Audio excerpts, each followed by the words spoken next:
আজ সকাল থেকেই হাজব্যান্ড ধরেছিল চিকেন পকোড়া খাবে সন্ধ্যাবেলা। তার জন্য সে সকালবেলা চিকেন নিয়ে এসে নিজেই ধুয়ে দিয়েছে। আমাকে বলল তুমি শুধু একটু বানিয়ে দিও। তো আমি সকালবেলাতেই চিকেনটা ম্যারিনেশন করে রেখে দিয়েছিলাম শুধু লঙ্কা গুঁড়ো আর হলুদ গুঁড়ো দিয়ে। আর সন্ধ্যাবেলা এখন ভাজবার সময় এখানে সব কিছু মিশিয়ে নিয়েছি।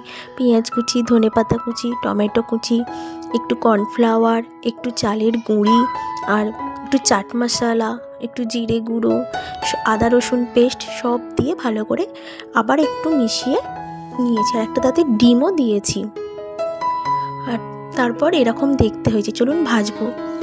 এই যে এখানে ভাজতে বসিয়ে দিয়েছি। এখানে ভাজা হচ্ছে। প্রথম টিপ হয়ে গেছে, এটা দ্বিতীয় টিপ চলছে।